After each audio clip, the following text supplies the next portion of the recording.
আসসালামু আলাইকুম প্রিয় দর্শক, কেমন আছেন সবাই? আমি আনিসুল ইসলাম নূর বিডি ইকোনমির পক্ষ থেকে আপনাদেরকে স্বাগত জানাচ্ছি। আমরা আরেকটি ইভোসিট নিয়ে আসছি। আজকের বিষয় বাংলাদেশের রিজার্ভ চুরি। দর্শক, আপনারা জানেন বাংলাদেশের বিরুদ্ধে নানান রকম ষড়যন্ত্র চলমান আছে। তার মধ্যে একটি গভীরতর ষড়যন্ত্র হল বাংলাদেশকে অর্থনৈতিকভাবে দুর্বল করে অন্যের পদানত করে রাখা। এজন্য বাংলাদেশকে নানান দিক থেকে আঘাত করা হয়। এর অন্যতম আরেকটি আঘাত ছিল বাংলাদেশের রিজার্ভ চুরির ঘটনা। বাংলাদেশের শাসক শ্রেণীর সহযোগিতায় আইন দুর্বল, বাংলাদেশ ব্যাংকের রিজার্ভ প্রতিরোধ ব্যবস্থা, সিকিউরিটি ব্যবস্থাকে দুর্বল করে দিয়ে সেখানে হ্যাকিংয়ের মাধ্যমে চুরির সংগঠন করা হয়। হ্যাকারদের টার্গেট ছিল নিউ ইয়র্কের ফেডারেল ব্যাংকে রাখা বাংলাদেশ ব্যাংকের 100 কোটি ডলারকে চুরি করে নিয়ে যাওয়া। এবং সেই চুরির ঘটনায় তারা কিছুটা আংশিকভাবে সফল হয় যখন বাংলাদেশ থেকে একটি 10 লক্ষ ডলারের ট্রানজ্যাকশন অর্ডারকে ফেডারেল রিজার্ভ ব্যাংক ওকে করে দেয়। তাদের এটি ওকে করার বা কনফার্ম করার কারণ ছিল বাংলাদেশ ব্যাংকের পক্ষ থেকেই বিষয়টিকে প্রথম কনফার্ম করা হয়। সেই সংকেত পেয়ে, গোপন কোড পেয়ে ফেডারেল রিজার্ভ ব্যাংক এটিকে ট্রানজ্যাকশন কনফার্ম করে, যার কারণে 2 কোটি ডলার এই চুরির অর্থে যায় শ্রীলঙ্কাতে, আর বাকি 8 কোটি 10 লক্ষ ডলার যায় ফিলিপাইনে, ক্যাসিনোতে। তো ফিলিপাইনে যাওয়া ডলারকে ফেরত পাওয়া কঠিন হয়ে যায়, কারণ ক্যাসিনোর মাধ্যমে এগুলো অজ্ঞাত প্রাপকের কাছে চলে গিয়েছে। আর শ্রীলঙ্কার সরকার বাংলাদেশের প্রতি অত্যন্ত সদয় ছিলেন, বন্ধু ভাবাপন্ন ছিলেন। তারা সেই ডলারের টাকা তাৎক্ষণিক বাংলাদেশকে ফেরত দিয়ে দেয়। তো এই রকম একটি চুরির ঘটনার পরেও বাংলাদেশ ব্যাংক 20 দিন পর্যন্ত এই ঘটনাকে গোপন করে রাখে, যার কারণে অনেকের কাছে এটি আজও রহস্যজনক হয়ে আছে। এবং চুরির ঘটনার পরে বাংলাদেশ ব্যাংকের গভর্নরকে দায়ী করা হয়নি এবং বড় বড় আরও অনেক কর্মকর্তাকে দায়ী করা হয়নি। এবং ঘটনার 39 দিন পরে মতিঝিল থানায় একটি চুরির মামলা করা হয়। যদিও আইনে সুস্পষ্টভাবে বলা আছে এটি হ্যাকিংয়ের ঘটনা এবং হ্যাকিংয়ের মামলা ধারাই মামলাটি করা সম্ভব ছিল, কিন্তু মামলাটি এমনভাবে সাজানো হয় যাতে যারা অভিযুক্ত তারা যাতে সহজেই খালাস পেয়ে যায়, এবং যারা রাঘববোয়াল অভিযুক্ত তাদেরকে এখানে আসামি করা হয়নি। এভাবে বাংলাদেশকে অর্থনৈতিকভাবে দুর্বল করার আরও একটি ষড়যন্ত্রকারীরা আংশিকভাবে সফল হয়ে যায়। তারপরও এই রিজার্ভকে ফেরত আনার জন্য চেষ্টা করে বাংলাদেশ, কিন্তু চেষ্টাটি সঠিক লাইন দিয়ে এগুতে পারেনি। এটিকে চুরির ঘটনা হিসেবে দেখানোর ফলে ফিলিপাইনে গিয়ে এটিকে আদালতে প্রমাণ করতে পারেনি যে একটি চুরির একটি ঘটনা। বাংলাদেশ আমেরিকার কোর্টে যেও এটা প্রমাণ করতে পারেনি যে এটি একটি চুরির ঘটনা, যার কারণে আমেরিকা থেকে মামলা খারিজ হয়ে যায় এবং আমেরিকার আদালত বলে দেয় যে তোমরা এটাকে সমঝোতার মাধ্যমে টাকা আদায়ের চেষ্টা করো। এবং ফিলিপাইনের যে 6 ব্যক্তিকে অভিযুক্ত করা হয়, আমেরিকার আদালত তাদেরকে ডেকেছিল সমঝোতা করার জন্য, কিন্তু তারা সমঝোতায় যেতে রাজি হয়নি। তাদের বক্তব্য ছিল যে যেহেতু বাংলাদেশ থেকে ট্রানজ্যাকশনকে কনফার্ম করা হয়েছে এবং কনফার্ম করার জন্য যে অথরিটি আছে তারাই সেটাকে কনফার্ম করেছিল, ফলে এটিকে চুরি বলা যায় না। তারা আসলে মানি ট্রানজ্যাকশনটাকে কনফার্ম করেছিল, মানে নিশ্চিত করেছিল। তো যার কারণে এটি আদালতে ওইভাবে প্রমাণ করতে বাংলাদেশ ব্যর্থ হয়, সেখানেও সুবিধা করতে পারেনি। তবে অনেক চাপাচাপির পরে ফিলিপাইন থেকে 1.5 কোটি ডলার ফেরত পাওয়া যায়। এখনও এখানে 6 কোটি 60 লক্ষ ডলার ফেরত পাওয়া এখনো অনিশ্চিত হয়ে আছে। তো এভাবে চুরি হওয়া অর্থের ফেরত পাওয়াটা দিন দিন আরো অসম্ভব হয়ে পড়ছে। বাংলাদেশ এ পর্যন্ত দেশে এবং দেশের বাইরে এই নিয়ে 12টি মামলা করেছে, কিন্তু মামলার অগ্রগতি হয়েছে খুবই কম, খুবই সামান্য। উপরন্তু এইসব মামলা পরিচালনায় আরো 48 কোটি টাকা রাষ্ট্রীয় কোষাগার থেকে খরচ করতে হয়েছে। বিভিন্ন দেশে সফর করেছেন কর্মকর্তারা, কিন্তু তারা সেখানে যে কোনো সুবিধাজনক অবস্থা করতে পারেনি। ফিলিপাইন থেকে যে টাকাটি ফেরত পাওয়া যায় সেটিও ক্যাসিনোর মালিক কিম অং সে ফেরত দিতে রাজি হয়, অনেকটা তার দয়ার বশবর্তী হয়েই যেন বাংলাদেশকে সে $1.5 কোটি ফেরত দিয়েছিল। বাকি টাকা আর ফেরত পাওয়ার সম্ভাবনা দেখা যাচ্ছে না, এবং বাংলাদেশের কর্মকর্তারা এখানে সফর করে অনেক চেষ্টা করে আসছেন, কিন্তু তারা সেখানে সফল হয়নি। তাহলে রিজার্ভ চুরির এই 9 বছর পার হওয়ার পরে বাংলাদেশের যে তদন্তকারী কর্তৃপক্ষ বা পুলিশের ক্রিমিনাল ইনভেস্টিগেশন ডিপার্টমেন্ট সিআইডি, তারা কিন্তু 80 বার সময় চেয়ে পিছিয়ে গেছে, অর্থাৎ তার তদন্তে কোনো অগ্রগতি করতে পারেনি।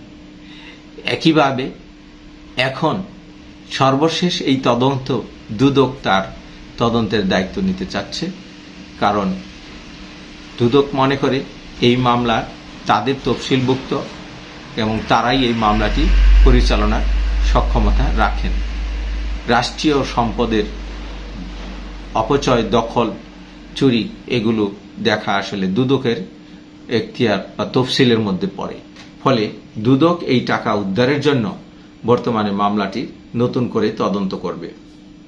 ইতিমধ্যে 14 জনের বিদেশ ত্যাগে নিষেধাজ্ঞা করা হয়েছে, তার মধ্যে বাংলাদেশ ব্যাংকের সাবেক গভর্নর ডক্টর আতিউর রহমান আছেন। এইরকম 14 ব্যক্তি, যদিও তারা অজ্ঞাত স্থানে আছেন, অনেকে ইতিমধ্যে দেশ ছেড়ে চলে গেছেন, তারপরেও তাদেরকে তদন্তের আওতায় আছেন, এই জন্য তাদের দেশ থেকে নিষেধাজ্ঞা দেওয়া হয়েছে। কিন্তু ধারাবাহিকভাবে ঘটনাটি যদি আমরা পর্যালোচনা করে দেখি, তাহলে দেখা যায় যে সরকারের থেকেও বিগত আওয়ামী লীগ সরকার এই বিষয়টিকে জোরালোভাবে নেয়নি এবং এটাকে ধামাচাপা দেওয়ার একটি চেষ্টা তারা করেছে, এবং সেই চেষ্টায় তারা অনেক দূর অনেক আলামতকে নষ্ট হয়েছে, যার কারণে এই রিজার্ভ চুরির ঘটনায় যাদেরকে দায়ী করার কথা তাদেরকে দায়ী করা হয়নি। রিজার্ভ চুরি হয়েছিল 2016 সালের 4 ফেব্রুয়ারি, আর আজকে 2025 সালের ফেব্রুয়ারি। এই 9 বছরে মামলার অগ্রগতি 65%, অর্থাৎ মামলার অগ্রগতি 35% বা 35%, বাকি 65% অর্থাৎ টাকার 65% টাকা অনাদায়ী রয়ে গেছে এবং টাকা আদায়ের কোনো গতি, কোনো লক্ষণ দেখা যাচ্ছে না। কর্মকর্তারা বিদেশ কয়েকবার সফর করলেও বিদেশে বিভিন্ন আইন অজ্ঞ বা লবিস্ট ফার্ম নিয়োগ করলেও সেখানে কোনো ধরনের অগ্রগতি, সফলতা নেই বললেই চলে।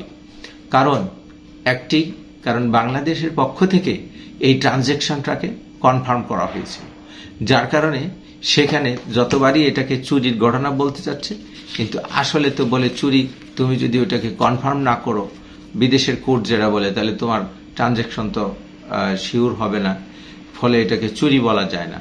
তারা যদি হ্যাকিংয়ের মামলা করত, তাহলে এটি কিন্তু প্রমাণ করা সহজ ছিল যে প্রযুক্তিগত কৌশলের মাধ্যমে এটি বাংলাদেশের কাছ থেকে চুরি হয়ে গিয়েছিল। তো যাই হোক, এভাবে বাংলাদেশ তার রিজার্ভের টাকা উদ্ধার করতে ব্যর্থ হয়েছে, এবং এই ব্যর্থতার দায় যাদের নেওয়ার কথা তারা কিন্তু ব্যর্থতার দায় আসলে নেয়নি। তবে বাংলাদেশ এই দীর্ঘ সময়ে যে চেষ্টাগুলো চালিয়েছিল তার এক নজরে যদি আমরা দেখি যে 2019 সালে জানুয়ারিতে যুক্তরাষ্ট্রের ম্যানহাটনে সাউদার্ন ডিস্ট্রিক্ট কোর্টে মামলা করে বাংলাদেশ। এ মামলায় ফিলিপাইনের আরসিবিসি ব্যাংক ক্যাসিনো মালিক কিম অং সহ 20 ব্যক্তি ও প্রতিষ্ঠানকে অভিযুক্ত করা হয়। 2020 সালের মার্চে ওই কোর্ট জানায় যে এই মামলা পরিচালনার এখতিয়ার তাদের নেই। এরপরে 2020 সালের 27শে মে নতুন করে মামলা করতে যুক্তরাষ্ট্রের স্টেট কোর্টে আবেদন করা হয়। এই মামলার আইনি সহায়তা প্রতিষ্ঠান কোজেন ও ওকনার বিবাদীদের নোটিশ দেন। এর আরসিবিসি অভিযুক্ত ব্যক্তি লরেন্স বি টান, রাউল টান, সোলায়ের ক্যাসিনো, ইস্টার্ন হাওয়ার এবং কিম অং যুক্তরাষ্ট্রের আদালতে মোশন টু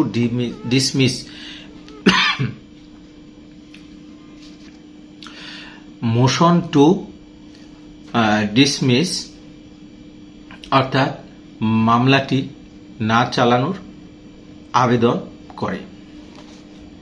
কারা করে? আরসিবিসি অভিযুক্ত ব্যক্তি লরেন্স বি টান, রাউল টান, সোলায়ের ক্যাসিনো, ইস্টার্ন হাওয়ার এবং কিং অং যুক্তরাষ্ট্রের আদালতে এই মোশন টু ডিসমিস বা মামলা না চালানোর আবেদন করেন। এ বিষয়ে 2021 সালে 14 জুলাই ও 14 অক্টোবর দুটি শুনানি অনুষ্ঠিত হয়। এরপর 2022 সালের 8 এপ্রিল আংশিক রায় হয়। 2023 সালের 13 জানুয়ারি 6 জন বিবাদীর আবেদন মোশন টু ডিসমিস খারিজ হয় নিউ ইয়র্কের আদালতে। একই সঙ্গে 2 ফেব্রুয়ারি আরসিবিসি সহ অন্য বিবাদীদের মধ্যে তারা নির্দেশ দেন, মানে কোর্ট নির্দেশ দেন যে তারা সমঝোতার মাধ্যমে টাকা আদায়ের চেষ্টা করা হয়।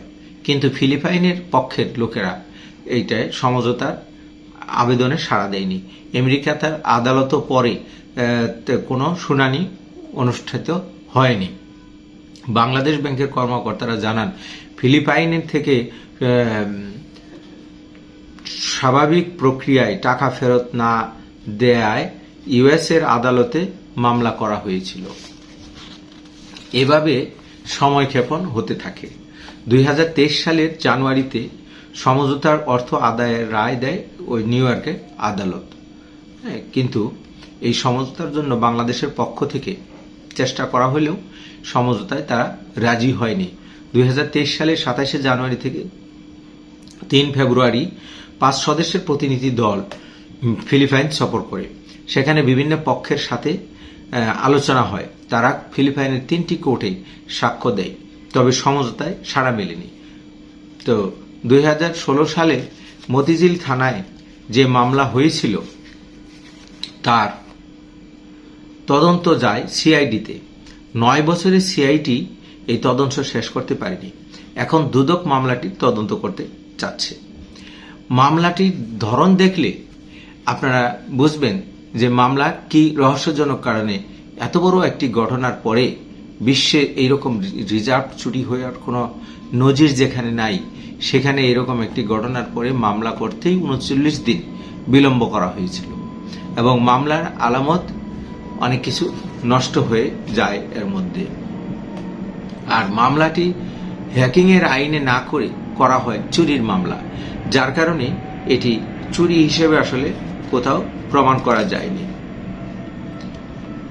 এরপরে যে যাদেরকে অভিযুক্ত করা হয় তাদের সকলেই প্রায় এখন দেশের বাইরে অবস্থান করছে। তাহলে বাংলাদেশকে এই যে অর্থনৈতিকভাবে দুর্বল করার যে চেষ্টা রাষ্ট্রীয় পর্যায় থেকে করা হয়েছিল, এদেশের আপামর মানুষকে ভোগান্তির মধ্যে রাখার জন্য এবং দুষ্ট চক্র লাভবান হওয়ার জন্য যে চেষ্টা করেছিল, তারা আজও বাংলাদেশের বিরুদ্ধে ষড়যন্ত্র করেই যাচ্ছে। তো তাদের এই ষড়যন্ত্রকে থামাতে হলে, তাদের এই ষড়যন্ত্রকে বন্ধ করতে হলে বাংলাদেশের দেশপ্রেমিক মানুষ, সৎ মানুষদেরকে এগিয়ে আসতে হবে, বিভিন্ন প্রতিষ্ঠান পরিচালনায় দায়িত্ব নিতে হবে।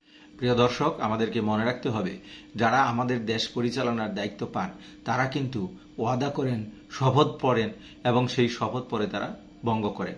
তো দেশের সাথে এই ধরনের প্রতারণা করে, দেশের সম্পদ চুরি করে বা দেশের এই রিজার্ভ চুরির মতো ঘটনা ঘটায় যাদের সায় ছিল তাদেরকে চিনে রাখা উচিত এবং ভবিষ্যৎ প্রজন্মের কাছে এই ইতিহাসকে তুলে ধরা উচিত, যাতে ভবিষ্যৎ প্রজন্ম মনে রাখতে পারে যে বাংলাদেশের এই সম্পদ, বাংলাদেশের সম্মান কাদের কাছে নিরাপদ থাকে। সেই বিষয়টি আপনারা তরুণ প্রজন্মের কাছে তুলে ধরুন, যাতে তরুণ প্রজন্ম এ বিষয়ে আরো সচেতন হতে পারে।